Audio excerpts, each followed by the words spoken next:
Assalamualaikum warahmatullahi wabarakatuh. Halo semuanya, kembali lagi bersama saya Laila Novita. Teman-teman, pada video kali ini saya akan membahas mengenai analisis program pemerintahan yang bertujuan untuk memajukan kesejahteraan masyarakat.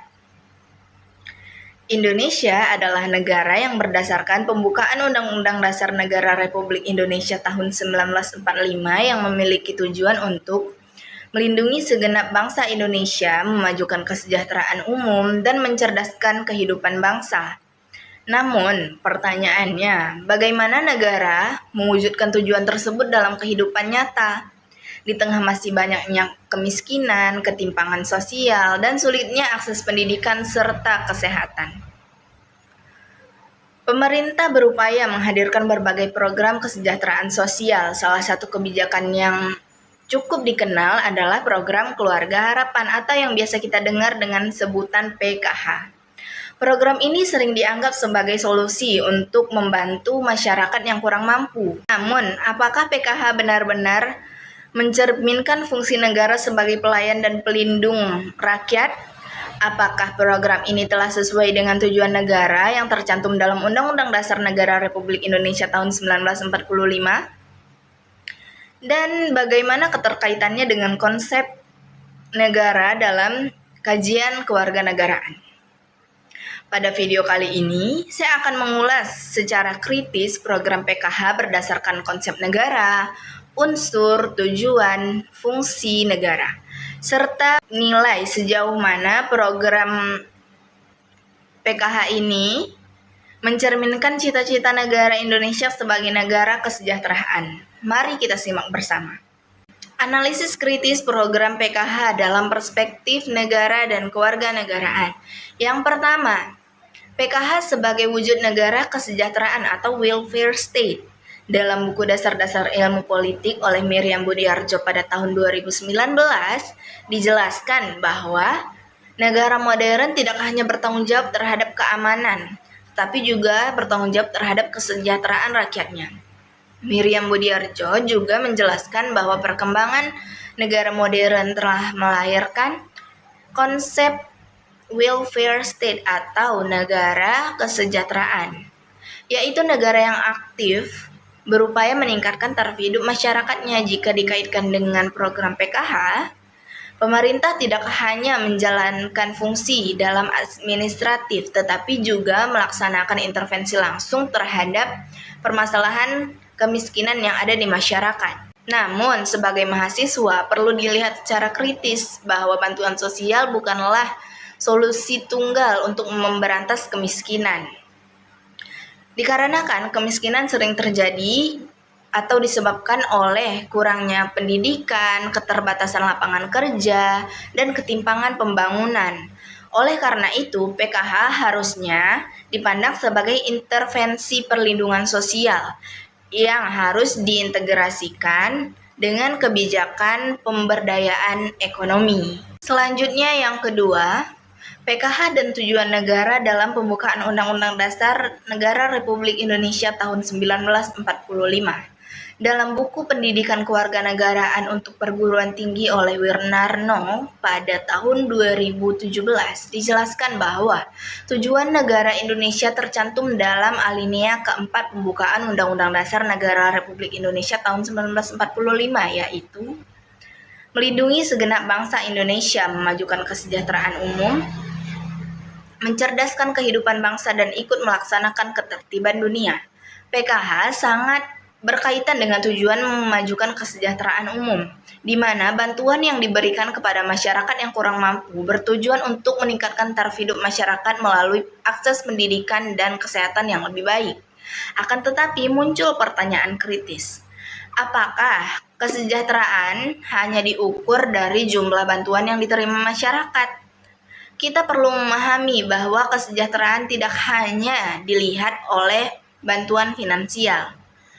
Kesejahteraan juga mencakup kemampuan masyarakat untuk mandiri, mendapatkan lowongan kerja yang lebih baik, serta akses pendidikan yang lebih berkualitas. Yang ketiga, PKH dan fungsi negara. Dalam buku Dasar-Dasar Ilmu Politik karya Miriam Budiarjo dijelaskan bahwa Salah satu fungsi negara tidak hanya mengusahakan kesejahteraan dan kemakmuran rakyat, negara juga tidak hanya menjaga ketertiban negara, tetapi juga bertanggung jawab untuk meningkatkan kualitas hidup masyarakat. PKH merupakan implementasi fungsi kesejahteraan tersebut karena negara hadir secara langsung membantu masyarakat yang sedang dalam kesulitan ekonomi. Namun, dari sudut pandang akademik, efektivitas fungsi negara tidak hanya dilihat dari seberapa besar anggaran yang dikeluarkan, tetapi juga seberapa banyak dampak yang dihasilkan. Jika setelah bertahun-tahun penerima manfaat tidak dapat keluar dari lingkup kemiskinan, maka perlu dilakukan evaluasi terhadap efektivitas program tersebut. Dengan demikian, keberhasilan PKH tidak cukup diukur dari jumlah penerima manfaat, tetapi juga dari jumlah keluarga yang dapat keluar dari ranah kemiskinan secara permanen. Selanjutnya yang keempat, PKH dalam perspektif Pancasila. Dalam buku pendidikan Pancasila oleh Kailan pada tahun 2016, dijelaskan bahwa sila kelima Pancasila yaitu keadilan sosial bagi seluruh rakyat Indonesia yang memiliki makna bahwa negara harus mewujudkan pemerataan kesejahteraan bagi warga negaranya. PKH merupakan salah satu implementasi sila kelima yang dimana bertujuan membantu kelompok masyarakat yang sedang berada dalam kondisi ekonomi lemah. Akan tetapi, keadilan sosial tidak hanya berarti memberikan bantuan kepada masyarakat yang kurang mampu, tetapi juga keadilan sosial ini berarti memastikan penerima manfaat secara tepat sasaran.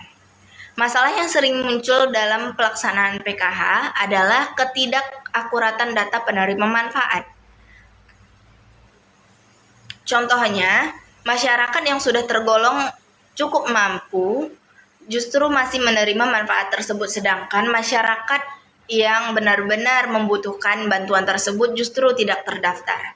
Hal ini menunjukkan bahwa tantangan terbesar bukan hanya pada kebijakan, tetapi juga pada ketata kelolaan pemerintahan. Selanjutnya, refleksi kritis sebagai mahasiswa.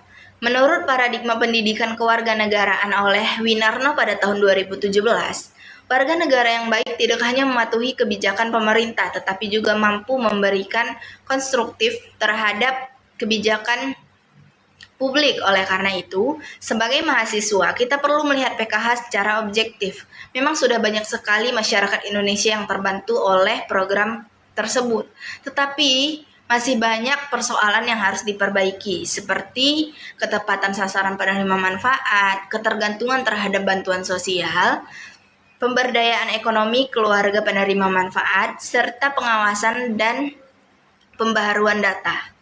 Pertanyaan yang perlu diajukan tidak hanya seberapa banyak anggaran atau bantuan yang telah disalurkan, tetapi seberapa banyak keluarga yang telah terbantu untuk menjadi mandiri finansial setelah menerima manfaat tersebut. Kesimpulannya, program PKH merupakan wujud nyata peran negara dalam mewujudkan kesejahteraan masyarakat. Sesuai dengan tujuan negara yang tercantum pada pembukaan Undang-Undang Dasar Negara Republik Indonesia tahun 1945, program ini mencerminkan konsep negara kesejahteraan atau welfare state yang dijelaskan oleh Meriam Budiarjo pada buku Dasar-Dasar Ilmu Politik, yaitu negara yang bertanggung jawab terhadap kesejahteraan rakyatnya. Meskipun PKH telah banyak sekali membantu masyarakat Indonesia yang sedang berada dalam keadaan ekonomi lemah, hal ini perlu banyak sekali perbaikan dalam ketepatan sasaran penerima manfaat, pemberdayaan ekonomi keluarga penerima manfaat agar tidak terus tergantung terhadap bantuan sosial. Dengan demikian, PKH merupakan kebijakan yang sangat penting, tetapi harus terus dilakukan evaluasi agar terciptanya kesejahteraan yang berkelanjutan dan keadilan sosial bagi seluruh rakyat Indonesia.